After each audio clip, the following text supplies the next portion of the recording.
मान लो किसी को हैवी डोज लग रहा हो तो बता देना, डे 1 उसी दिन से सेम डे एडिटिंग शुरू, मतलब उतना ही पढ़ाऊंगा जितना तुम्हें पसंद हो, बता देना भाई। हाँ, फालतू में ज्यादा बर्डन लेने का नहीं।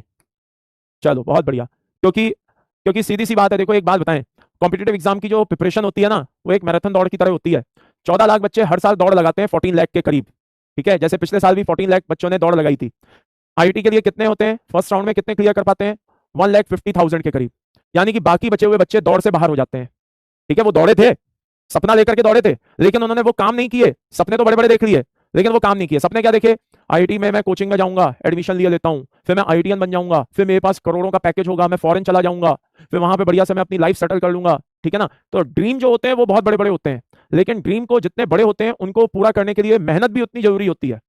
उसमें बहुत से बच्चे मात खा जाते हैं। तो वो बच्चे जो होते हैं वो पहले राउंड में फिल्टर हो जाते हैं। फिर बचते कितने हैं? 1,50,000। फिर उनकी बारी आती है, फिर वो भी बहुत बड़े बड़े ड्रीम देखते हैं, देखो मैंने पहला राउंड तो क्लियर कर लिया, बस अब आईटीएन बनने से मुझे कोई रोक नहीं सकता। अब उनमें से कितने बच्चे क्लियर कर पाते हैं? 15,000 बच्चे, 15,000। ये बात समझ में आई? तो 15,000 बच्चे जो होते हैं वो एक्चुअल में 14 लाख बच्चे जो भागे थे, 14 लाख, उनमें से मात्र 15,000 यानी कि 15,000 बच्चे, यानी कि करीब करीब 1% बच्चा ही होता है जो आईटीएन बन पाता है।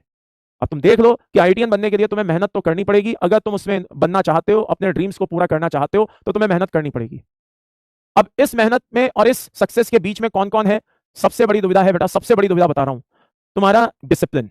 अगर तुम डिसिप्लिन हो, अगर तुम वेल डिसिप्लिन हो, अगर तुम ईमानदारी से मेहनत कर रहे हो, रेगुलर तुम वॉच कर रहे हो, सारे लेक्चर्स को तुम देख रहे हो, किसी भी लेक्चर का बैकलॉग नहीं बनने दे रहे हो, तो भाई फिर तुम्हें आईटीएन बनने से वाकई कोई नहीं रोक सकता। अगर तुम क्लास रेगुलर कर रहे हो तो तुम कितना क्लास पे फोकस कर पा रहे हो? रीजन बीइंग, बीच में शैतानी शक्तियां आएंगी जिन्हें स्पैमर के नाम से जाना जाता है। वो तुम्हें आए दिन दे दनादन तुम्हें डिस्ट्रैक्ट करेंगी।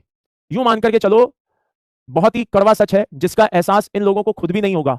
ये कम से कम नहीं तो हर साल, कम से कम मान करके चलो 20 से 30% बच्चों के सपनों का कत्ल कर देते हैं ये स्पैमर्स।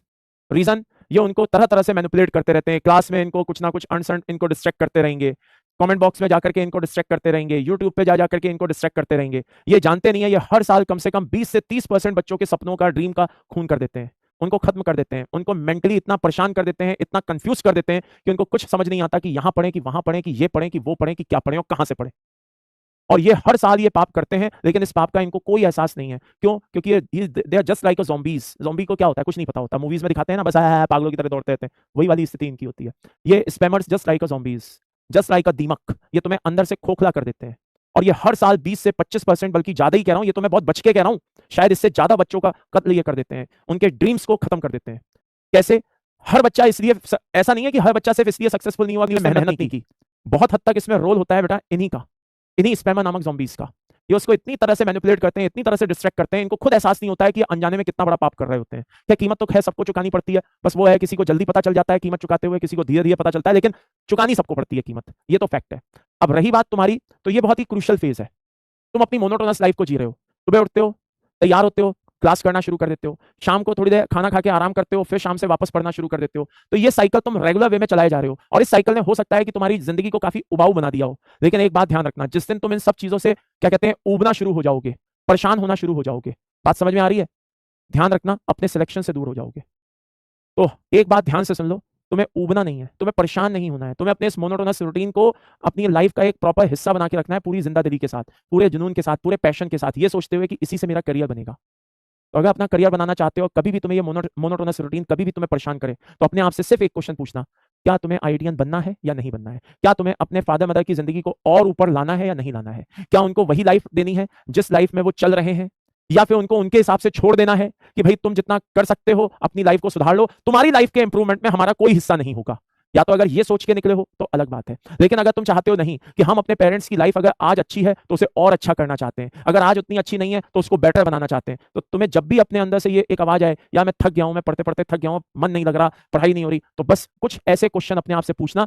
एक अंदर से क्या आएगा? सेल्फ मोटिवेशन आएगा, क्योंकि सेल्फ मोटिवेशन तुम्हें डिसिप्लिन देता है, और यूट्यूब का मोटिवेशन तुम्हें एक स्पार्क देता है। स्पार्क कुछ समय के लिए होता है और खत्म हो जाता है, लेकिन सेल्फ मोटिवेशन जो होता है वो एक्चुअल डिसिप्लिन देता है, और वो डिसिप्लिन लंबे समय तक तुम्हें मोटिवेट बनाए रखता है। दोनों एक साथ चलते हैं, दोनों बस यूं मान लो गाड़ी के क्या है, दो पहिए हैं, एक के बिना गाड़ी नहीं चल सकती। ये बात समझ में आ गई? तो डिसिप्लिन तुम्हें सेल्फ मोटिवेशन देता है, सेल्फ मोटिवेशन तुम्हें डिसिप्लिन में रहने के लिए फोर्स करता है, और दोनों चीजें एक साथ चलती हैं और तुम्हें आगे बढ़ाती हैं।